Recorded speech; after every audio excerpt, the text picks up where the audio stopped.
And joining us is a lady who is no stranger to the Observer.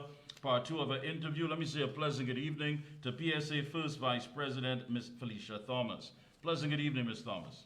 A pleasant good evening, Mikey, and once more, pleasant good evening to your viewers. Thank you for having me again today. Yes, indeed. And since the last time you were on last week, I have been bombarded by a lot of WASA workers who have been asking and saying, Mike, please clear the air on this. They all agree with the fact that when you mention they go beyond the call of duty, because where I reside right opposite one of the WASA wells. And I can tell you, at one point in time, I believe they had contractors who would come and clean around the wells. Now it's being done in-house. And Yes. they're certainly not paying overtime. And there's more work to be done, but there has been no pay increases. And if any, quite little. And I can tell you firsthand, I have seen these WASA workers dip into their pockets and pay for things that they have made quite clear that they are not getting because for whatever reason the funds are not there. What's going on, especially hearing recently that over 200 of them were, of course, all set to be sent home, packages for new executive leadership position once it's approved. What's going on with WASA? Mikey, I want to touch on that briefly because you spoke of something very important that, while the minister is out there trying to tarnish the name of WASA workers, and while WASA lacks the resources, you do have a significant number of WASA employees going out there and jobs to be done, not having the resources to get the job done, and they dip into their pockets. They buy gas to operate bushwhackers. They go to hardwares, they buy pipes and fittings in many occasions to get jobs done. And, of recent, I would have been asked by some of the wastewater staff, why do we have to go through so many levels of approval just to go out there and get a job done?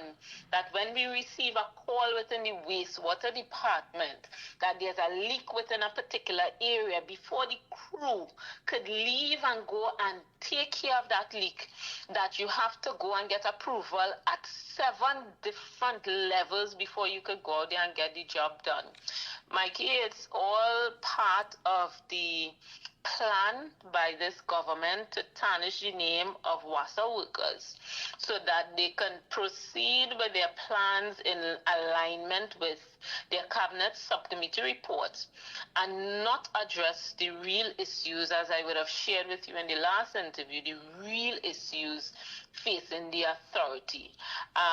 And they want to show up the workers as being the failure of the organization, when in reality, it is the government of this country who has failed the Water and Sewage Authority and by extension the population of Trinidad and Tobago. No, I want to agree with you because, coming into office, this public utilities minister, which is the line minister, there was a sort of a big stick sort of mentality, not even understanding the operations of WASA before talking, saying that some employees were unaccounted for, not understanding that there were special departments where you had people who were expertise in certain fields that were there. And I thought that was very disingenuous, in the fact that you could come and say something about the workers who are going out there and doing the best with whatever limited resources that they're getting, and to say that they don't exist or they're not there, that in itself to me was totally unfair.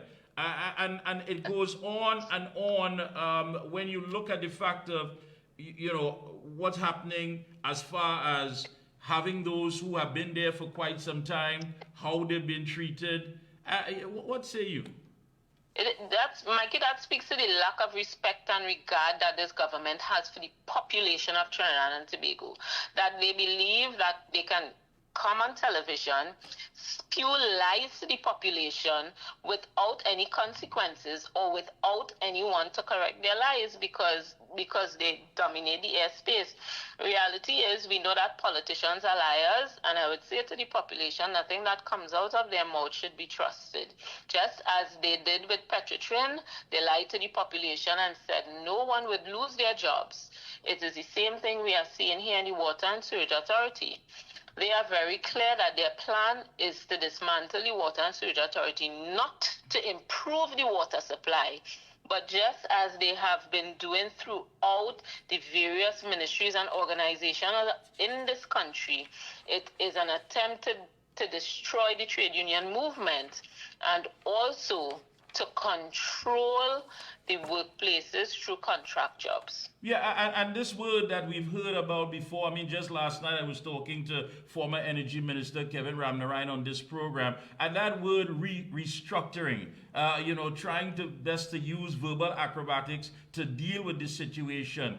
When we heard that the last time, we were then told that everyone, all were going home. And we heard that with Petritrin. Now we're hearing again with this word restructuring. And restructuring, for whatever reason, at the end of it, it means less employed individuals. Yes, correct. And all of these statistics, Mikey, would show that everything that the minister has said is inaccurate. When they talk about the number of employees per connection in comparison to other countries, those figures that they use are figures that solely represent water entities, and it's not reflective of entities that take care of water and wastewater like WASA. But let me also add to that.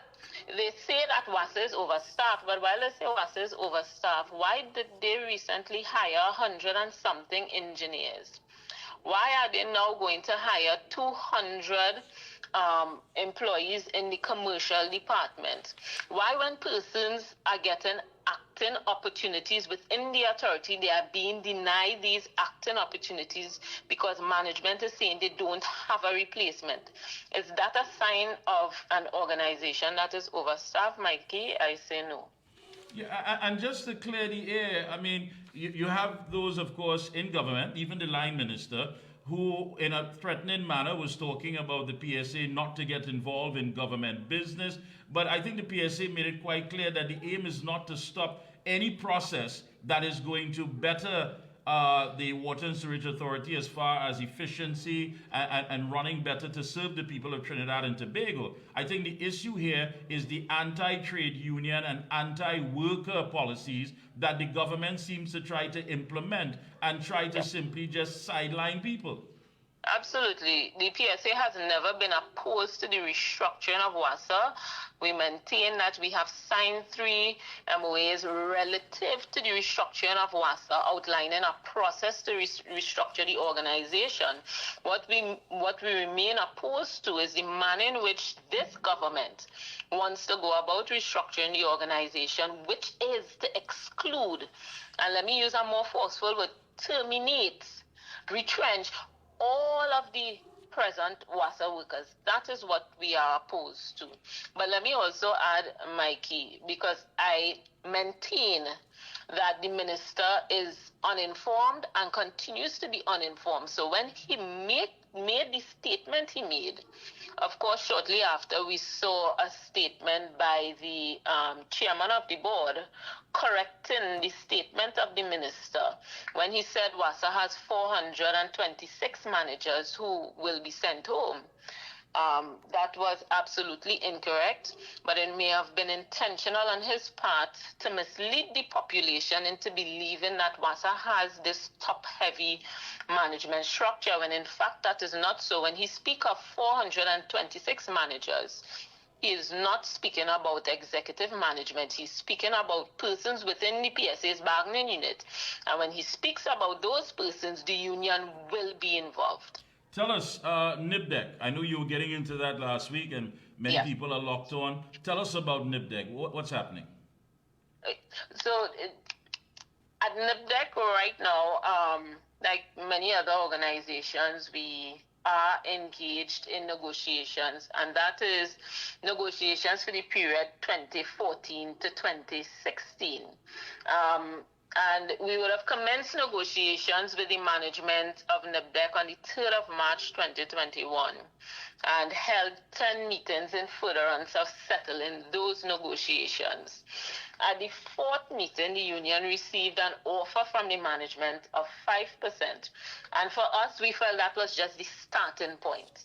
As we went further along, they they had put forward a percentage of 7%, and we eventually, by the 9th meeting, received an offer of 9%, which the PSA accepted. And that meeting was in about August 2021. And we were in discussions in relation to the distribution of the percentage. While we were discussing distribution of the percentage in October of 2021, the board gave a directive, or received a directive, I should say, to seek guidance from NIB in relation to negotiations. And after some pulling and tugging for some time, in December of 2022, the management then came back to the table after the union would have accepted that 9% offer. They came back to the table with a 002,002, and I know that percentage is very familiar to you and your viewers, Mikee. Yeah. And I want to pause for a moment here to highlight, when I saw that 002, I had to reflect on the disgrace that we face in today's world of work that call themselves leadership within organization. And I feel as though, Mikey, our society is doomed because we are saddled with what I deem to be weak, incompetent leaders who fail to stand on one leg, much less for two, and advocate for what is right and fair, more so stand for something that can have a positive impact on employees, and by extension, their organization and society. Mikey, we then had some meetings with the management to discuss what was taking place. And in relation to the 002, we found that there was no movement. They were holding firm to that 002 position, and therefore we didn't have a choice but to break down negotiations and report it to the Ministry of Labor. And that was reported on the 10th of July 2023, and shortly thereafter we had our conciliation meeting, and at that meeting the management would have agreed to go back to the board. After that, the board would have come back to the table through their management with a 5% offer on the instruction of the workers. We accepted. We had a draft MOA, signed the, prepared for sign-off, and we had a date and time scheduled to sign off, and once more the management pulled back. And we found that to be unfortunate, because what we have in NIPDEC has approximately 33 permanent employees. And out of that 33, Mikey, 3 of those persons fall within senior management, which means their calculation for the settlement of negotiations is based on a payment to about 30 employees. And while they refuse to pay the employees who fall under the PSA's bargaining units, there are approximately 150 contract employees at NIPDEC receiving 15% gratuity for each year of service, and that is paid religiously. Yet still, permanent workers are being denied their property. So you're basically telling, of course, the viewers, those who are locked on, that a small group of individuals are earning more collectively than everyone else who's there? The small group of, no, they earn less. They earn less. So no, so are there 3? You're saying there are 3 individuals who earn quite a bit? No, what I'm saying is that the permanent employees is about 33. Right. And in settling negotiations, the management calculation would not be based on 33. It will be based on 30, because 3 of those positions are senior management positions. Oh, okay. Yeah. That's totally unfair. Absolutely, and these workers have been quite patient, and this is money they have already worked for. And let me add insult to injury that in NIPDEC, these monthly paid workers had to sit back and see their counterparts receive their relative increases with arrears.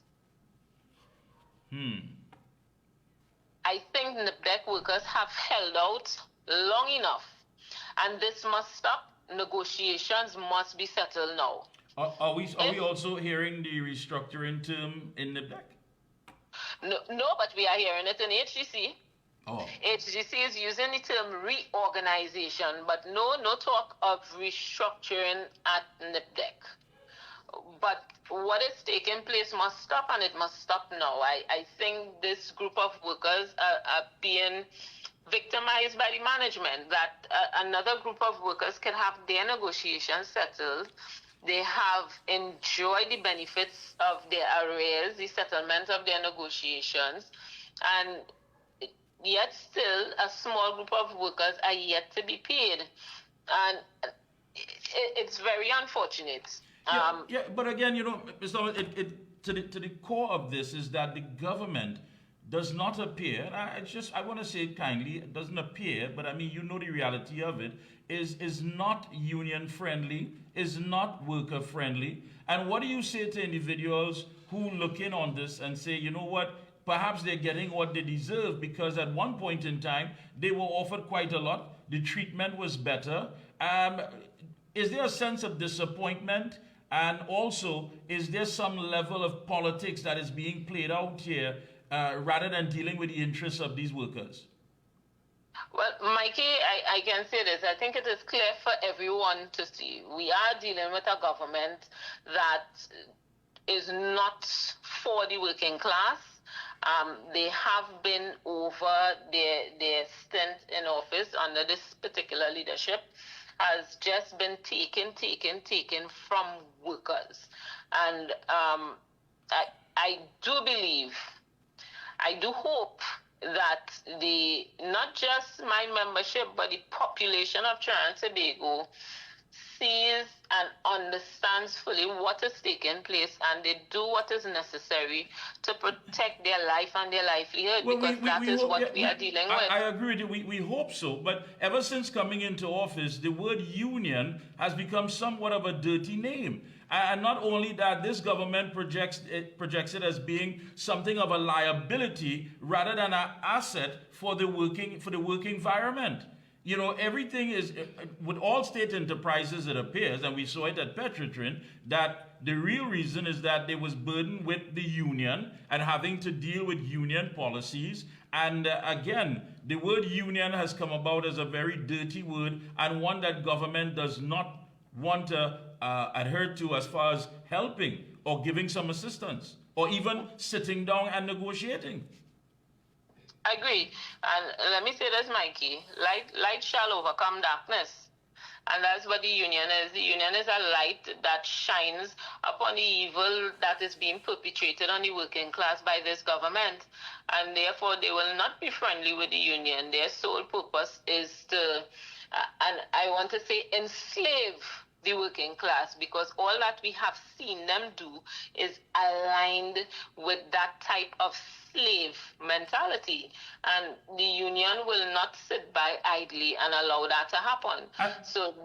They absolutely will not want to deal with the union, but I do believe that our membership, they are seeing them for what they are, and I am seeing persons standing up against it. And tell me, what have you observed, or should I say experienced, when it comes to the morale of these workers? Because these workers are basically going about their business, and the sword of Damascus is hanging over their head. They don't know at what time, at what stage, someone would say, listen, the reconstructing process has either begun or it's finished. Here's something, go home, and that's the end of it.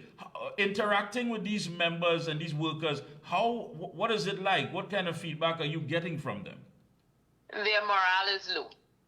Employee morale is low. We know that fair and competitive salaries boosts employee morale, it aids in job satisfaction and productivity. When workers feel valued, when they are adequately compensated for their efforts, they are more motivated to perform at their best. And that is not the place that workers are in, especially when they know they have given their all, they have given their best, but the compensation being put forward by the management is not in alignment or reflective of the hard work being put out by the workers. And I know it has to be challenging for you to have these members who have families, who are mothers, fathers, and especially so many of them may be single mothers coming to you and saying, listen, this is my bread and butter. And even if I get a package, it's not going to be a package to sustain me for long. So what am I going to do? Here, I have worked all my life here. I've worked for quite a large portion of my life here. What's going to happen to me next? Absolutely. Workers are definitely concerned about those things. We are mindful that, and a lot of the population is not aware of this, that notwithstanding petrolchurn workers received a salary, a payout, a lot of petrolchurn workers took their lives because the reality is there's no level of compensation that could take care of what continues to come in terms of bills. That if you lose your job, you receive a payout, the mortgage is still there. You still have to pay for your home, you still have to pay for your vehicle, that your children are in school, if you have children in university, that still has to be taken care of, and therefore any level of compensation will be eroded within a short space of time. Yeah, and I believe it's always a slap in the face. I'm being honest with you, because when government talks about making the transition to other programs, most of these programs are not even something that you can be globally competitive with. I mean, making tolom and sugar cake and knitting, I mean, one has to be real. I mean, how far is that going to take an individual if you're asking them, listen, you're telling them, here's something to sustain you, and you can make the transition into some other field. That in itself is not realistic. But I cannot say I've seen that in any real way from this government. They have felt comfortable to take workers' jobs, to not settle negotiations, to not function in any real way as a government, and they have constantly placed citizens of this country on the breadline, and then wonder why the crime rate is so high. It is linked to the increase in poverty within the country. Yeah, and they seem so disconnected to that. As we wrap up, tell me what's on the cards for HDC, and of course, you're not giving up the fight. Go ahead. Absolutely. But let me start with my comrades at NIPDEC. I'll say this, that if negotiations are not settled, that I cannot guarantee that my members will continue to be enthusiastic about their jobs. I cannot guarantee that they will continue to go above and beyond as they have done for many years without the relative reward and compensation for their hard work. Yeah. Negotiations must be settled, and we are demanding that it's settled now. All right. I want to thank you so much for taking time out this evening to clear that up for us. Keep up the struggle, united in solidarity, and as always, the Observer is here. If you need to get the message out, please feel free to ask, and we will, of course, get it out. Best of luck to you and your entire team and those workers. Thank you, Mikey. Thank you so much.